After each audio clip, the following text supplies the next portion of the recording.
Hello students, welcome to EduTopper. My name is Gagan. I hope you all are very well और आपकी preparation बहुत अच्छी चल रही होगी. As you all are aware कि ICSE की तरफ से क्लास 10 मैथमेटिक्स का सैम्पल पेपर आ चुका है फॉर योर 2024 एग्जामिनेशन. और इस बार जो पेपर है उसमें थोड़े से चेंजेस हैं. According to the new education policy, the examination pattern is now focusing more on the implementation of concepts rather than just learning and writing. ठीक है, पहले क्या होता था कि ज्यादा फोकस होता था कि हमने कॉन्सेप्ट्स को याद किया और लिख दिया. अब इस बार का जो पेपर है उसमें धीरे धीरे चेंजेस हो रहे हैं. It is focusing more on the implementation of the concepts that you learn. ठीक है, कुछ चेंजेस इस पेपर में भी देखने को मिलेंगे, वो मैं आगे आपको बताऊंगा.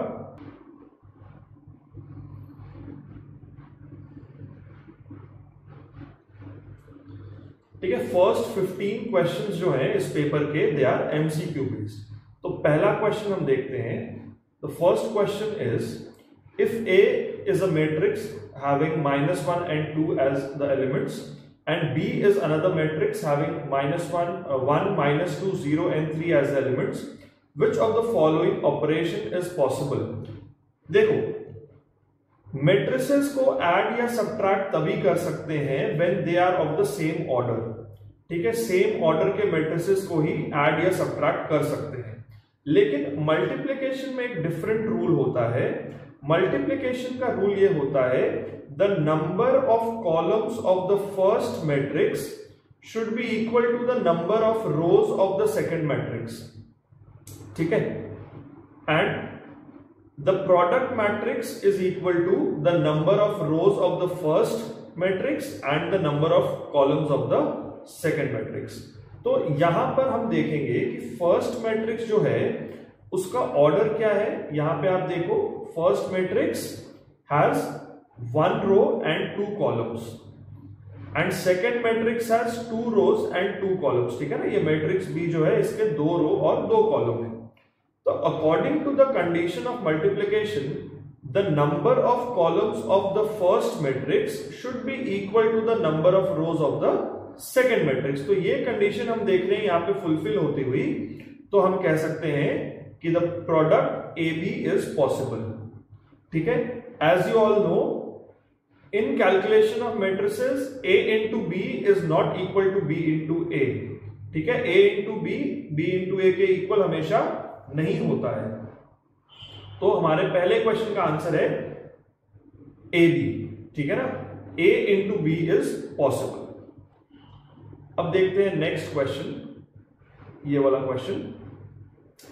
If x square plus k x plus 6 is equal to x minus 2 and x into x minus 3, then what is the value of k. देखो बहुत सिंपल है, x minus 2 into x minus 3, ये क्या होगा, x square minus 5x plus 6. ठीक है ना, अगर आप इसको मल्टीप्लाई करते हो तो ये क्या होता है, x इंटू एक्स माइनस 3 है ना, x इंटू एक्स माइनस 3. उसके बाद ये होगा -2 इंटू एक्स माइनस 3, फिर ये होता है x square minus 3x minus 2x plus 6. तो अल्टीमेटली ये बनेगा x square minus 5x plus 6. तो यहाँ पे k की वैल्यू क्या है, -5 इज द करेक्ट आंसर. अब देखते हैं नेक्स्ट क्वेश्चन, थर्ड क्वेश्चन. ये जीएसटी पे है. A retailer purchase an item for 1500 from a wholesaler and sells it to a customer at 10% profit. The sales are intrastate. Intrastate मतलब within the same state, and rate of tax is 10%. The amount of GST paid by the customer is. देखो, retailer ने purchase किया वो article 1500 rupees का. क्योंकि हम MCQ solve कर रहे हैं तो मैं आपको शॉर्टकट वे में बता रहा हूं विदाउट राइटिंग द स्टेटमेंट्स. ठीक है, तो रिटेलर ने ये परचेज किया 1500 रुपीज का और 10% प्रॉफिट पे कस्टमर को बेचेगा. तो 10% ऑफ 1500 इज 150. तो कस्टमर को जो बेसिक प्राइस लगेगा दैट विल बी 1650. 1650 ये जो होगा, this is the basic cost for the customer. अब बेसिक कॉस्ट के ऊपर टैक्स ऐड होता है और रेट ऑफ टैक्स इज 10%. तो कस्टमर को देना होगा 10% of 1650 as tax, which is 165. तो इस क्वेश्चन का आंसर हो गया ऑप्शन डी, 165 रुपीज। ठीक है, नेक्स्ट क्वेश्चन को सॉल्व करते हैं हम। Question number 4, if the roots of the equation x square minus 6x plus k is equal to 0 are real and distinct, what is the value of k? देखो हम जानते हैं कि for real and distinct roots b square minus 4ac should be greater than 0। ठीक है ना, real और distinct roots b square minus 4ac should be greater than 0। तीन कंडीशंस होती है, वैसे आपको पता होगा, b square minus 4ac when it is equal to 0 roots are real and equal, when b square minus 4ac is less than 0 roots are imaginary, and when b square minus 4ac is greater than 0 then roots are real and distinct। ठीक है, तो यहां पे according to the question the roots are real and distinct, तो हम ये वाली condition use करने वाले हैं, b square minus 4ac is greater then 0। अब x square minus 6x plus k में x स्क्वायर का कोएफिशिएंट 1 है विच इज a, x का कोएफिशिएंट होता है b विच इज -6 और c है यहां पे k, तो b square minus 4ac greater than 0, यानी कि -6 square minus 4 into a means 1 into c is k, this is greater than 0। तो 36 minus 4k is greater than 0, 36 is greater than 4k, 9 is greater than k। ठीक है, तो k की value is less than 9। ठीक है ना, 9 is greater than k मतलब k is less than 9, तो ये ऑप्शन सही होगा D। ठीक है ना, less than 9, k की वैल्यू is less than 9। ठीक है, अब देखते हैं हमारा 5th question, Which of the following are in arithmetic progression? पहले इसे इरेज कर देता हूं मैं।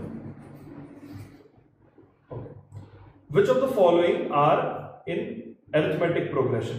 Arithmetic progression एक ऐसी नंबर सीरीज है, ऐसा सीक्वेंस है जिसमें हर दो टर्म्स के बीच में जो कॉन्जिक्यूटिव डिफरेंस होता है वो इक्वल होता है। ठीक है ना, कंसेक्यूटिव टर्म्स के बीच में जो डिफरेंस है दैट इज इक्वल। ठीक है, अब फर्स्ट सीरीज आप देखो 1 4 9 16, यहां पे 4 minus 1 is 3, 9 minus 4 is 5। अब देखो ये डिफरेंस सेम नहीं आ रहा है, तो पहली series can not be an AP. ठीक है, आगे चेक करने की जरूरत ही नहीं है।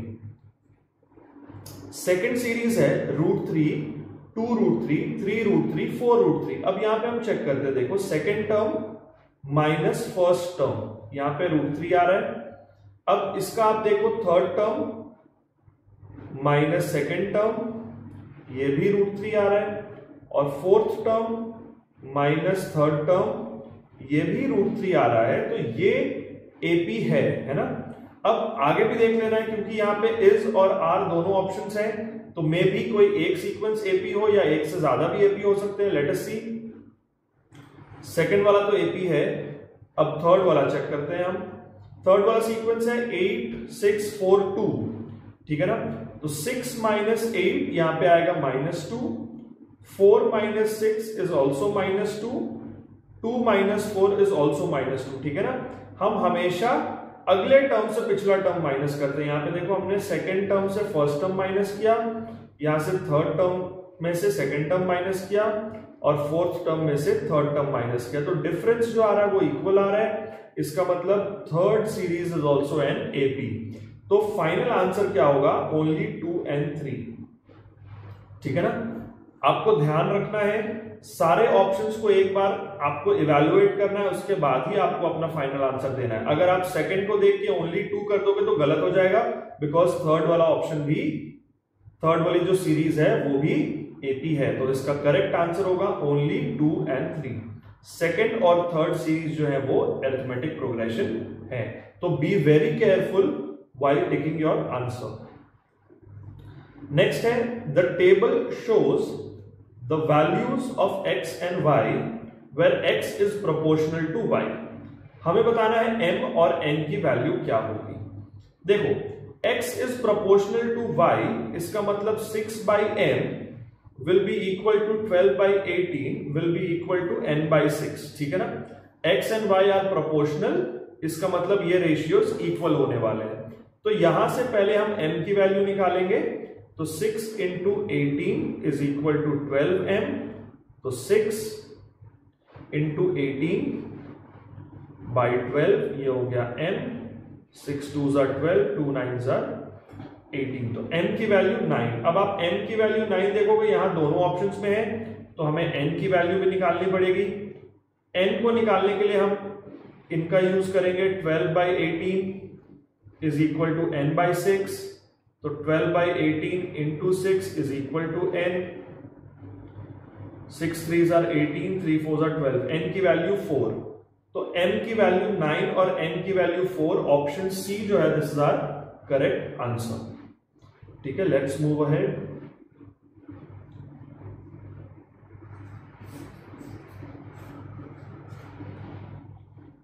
Next question, question number 7। In the given diagram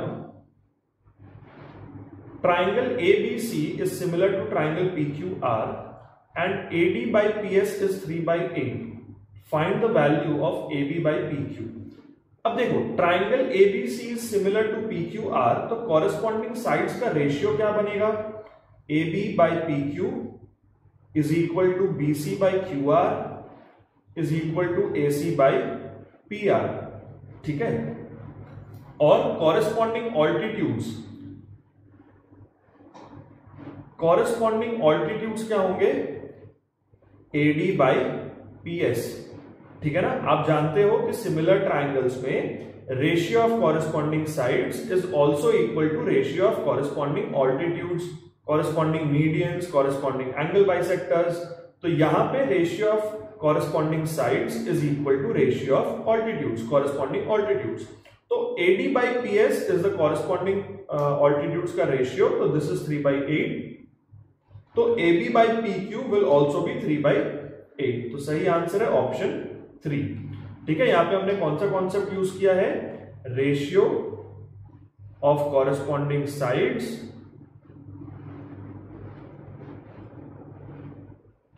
is equal to ratio of corresponding altitudes.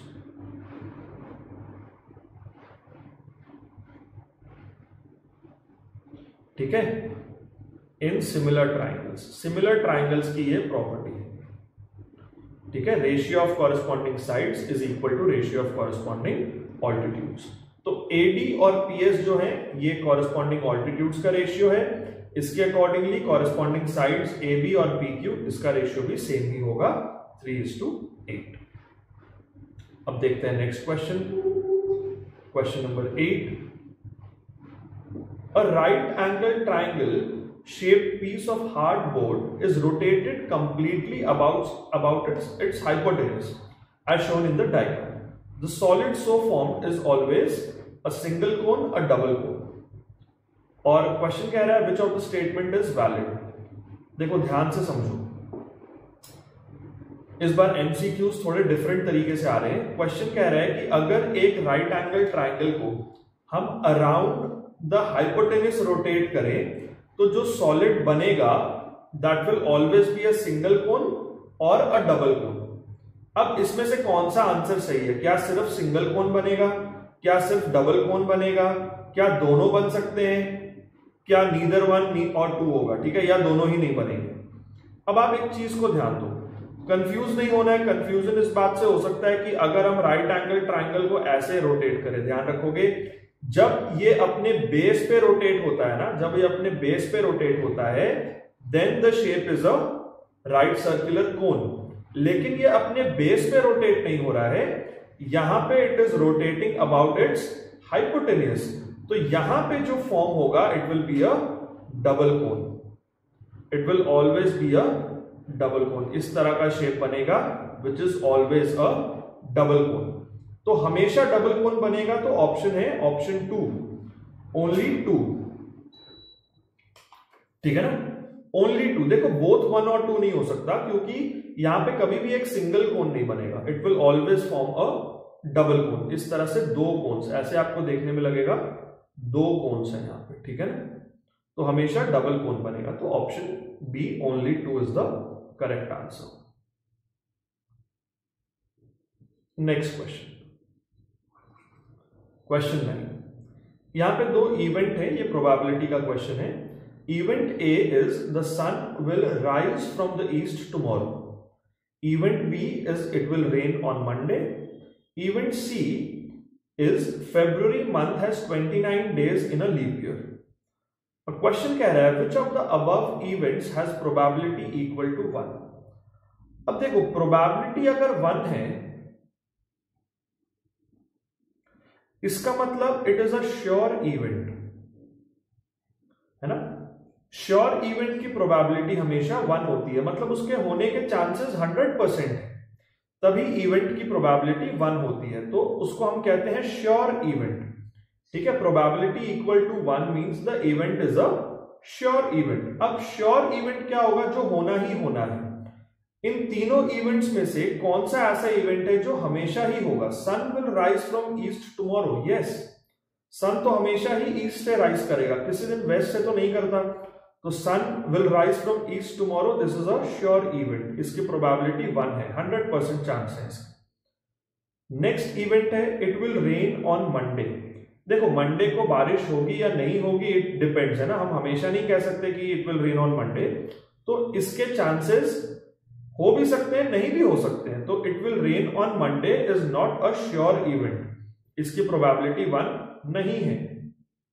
Third है February has 29 days in a leap year, definitely in all the leap years February has 29 days, तो event A और event सी ये दोनों sure event है, तो इनकी probability 1 है, तो इसका सही आंसर क्या होगा, option D, both events A and C, इन दोनों की प्रोबेबिलिटी 1 है, दे आर श्योर इवेंट्स, ठीक है। अब नेक्स्ट क्वेश्चन देखते हैं, question number 10। The three vertices of a scalene triangle are always equidistant from a fixed point. The point is, देखो किसी भी तरह का ट्राइंगल होना,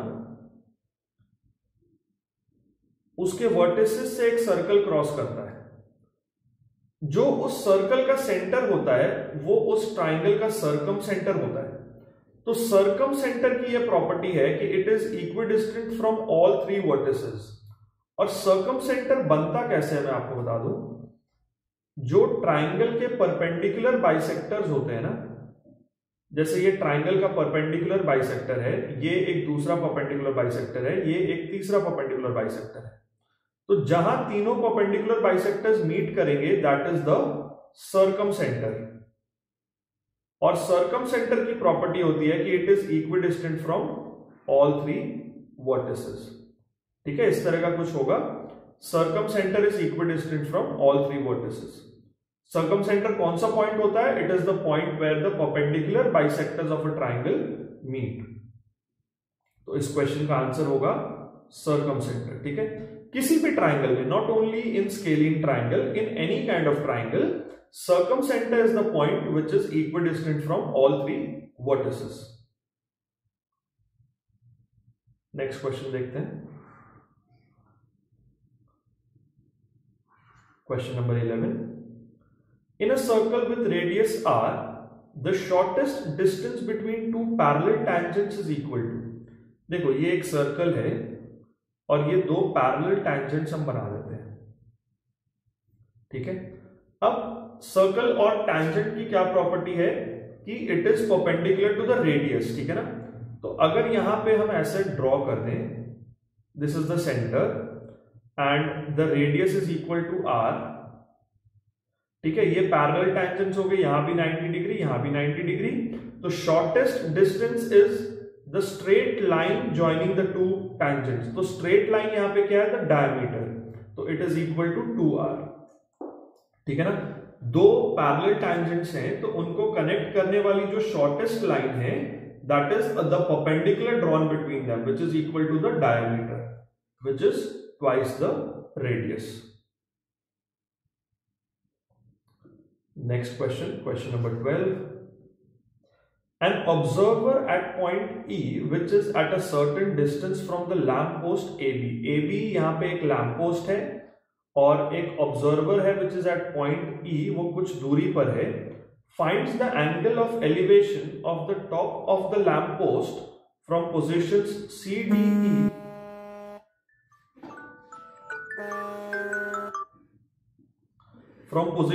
CDE as alpha, beta and gamma.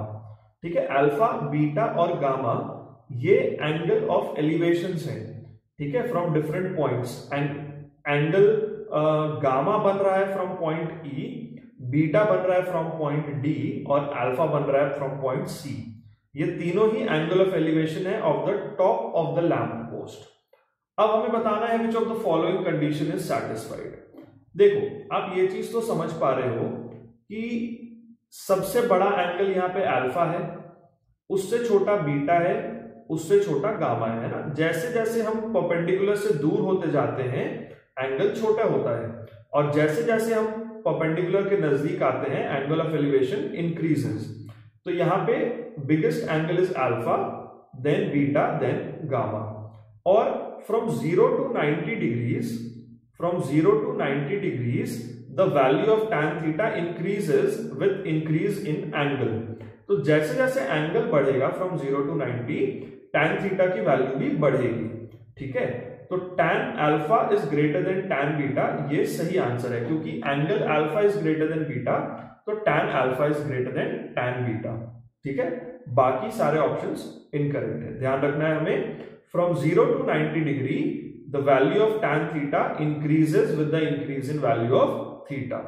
जैसे जैसे एंगल बढ़ेगा tan theta भी बढ़ेगा फ्रॉम 0 to 90 डिग्री. ठीक है, चलिए नेक्स्ट क्वेश्चन देखते हैं.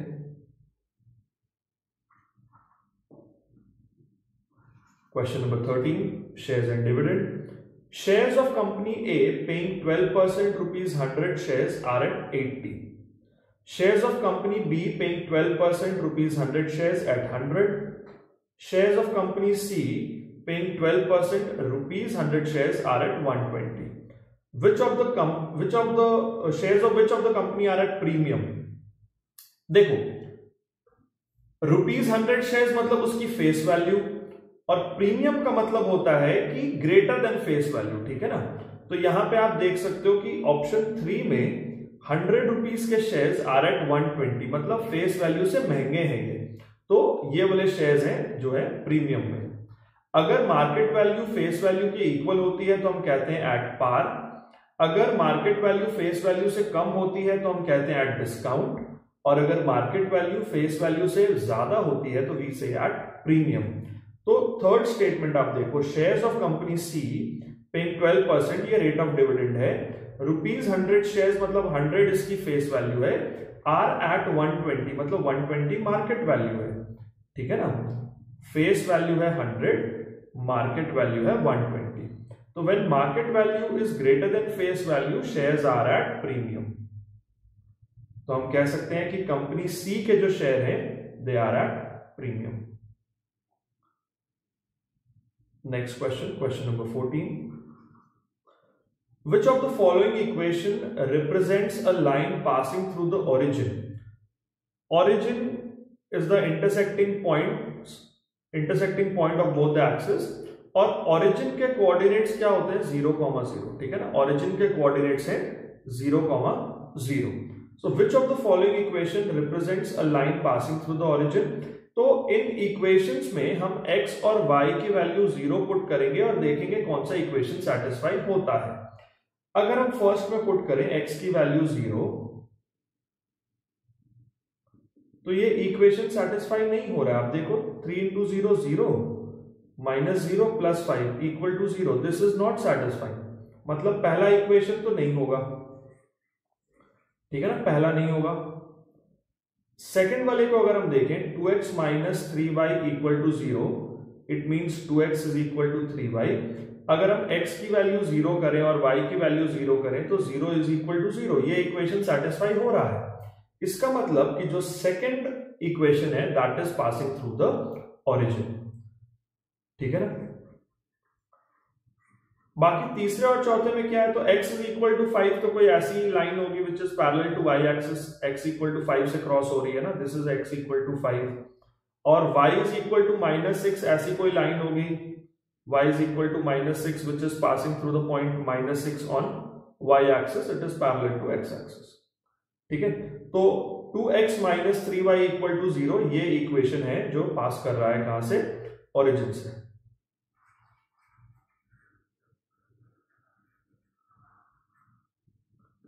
चलिए नेक्स्ट, ये देखो थोड़ा डिफरेंट टाइप का क्वेश्चन है, असर्शन रीजन बेस्ड क्वेश्चन है। यहां पे एक स्टेटमेंट है और उसके साथ रीजन दिया हुआ है, हमें बताना है कि स्टेटमेंट सही है कि उसका रीजन सही है या क्या है। For the given 25 variables x1, x2, x3 up to x25, ये 25 variables हैं। Assertion statement क्या है? To find the median of the given data, the variate needs to be arranged in ascending or descending order. Variate का मतलब ये variables जो है, ठीक है, ये सारे values, these are called variables. Reason वाली statement देखो, the median is the central most term of the arranged data. अब पहली स्टेटमेंट को हम एक बार पढ़ते हैं फिर से। To find the median of the given data, the variates यानी कि the values needs to be arranged in ascending और डिसेंडिंग ऑर्डर। बिल्कुल सही बात है, जब हम बहुत सारे वैल्यूज अगर हमें दिए हुए हैं और हमें मीडियन निकालना है तो हम सबसे पहले उन सभी वैल्यूज को असेंडिंग या डिसेंडिंग ऑर्डर में अरेंज करते हैं। पहली स्टेटमेंट तो ट्रू है। रीजन क्या है? Reason the median is the central most term of the arranged data. ये बात भी सही है कि जो असेंडिंग या डिसेंडिंग ऑर्डर में अरेंज किया हुआ डेटा है ना, यहाँ पे अरेंज्ड डेटा है, ठीक है, अनअरेंज्ड नहीं है, अरेंज्ड डेटा। तो अरेंज्ड डेटा का जो मिड टर्म होता है, सेंट्रल मोस्ट टर्म होता है, दैट इज द मीडियन। तो यहाँ पे दोनों ही स्टेटमेंट्स सही हैं, तो इसका सही आंसर क्या होगा? Option C, both A and R are true. तो स्टूडेंट्स, ये आपका सैंपल पेपर था for 2024 exam issued by ICSE. इसमें 15 एमसीक्यूज थे, 1 मार्क ईच, तो 15 मार्क्स आप श्योर शॉट समझ सकते हो कि इजीली आप स्कोर कर सकते हो एमसीक्यूज को, अगर आप अपने बेसिक कॉन्सेप्ट्स को थोड़ा सा क्लियर करोगे। तो आई होप ये वीडियो आपको अच्छी लगी, और कौन से टॉपिक पे आप नेक्स्ट वीडियो चाहते हो नीचे कमेंट करके आप बता सकते हो। मिलते हैं अगली वीडियो में, टिल देन टेक केयर।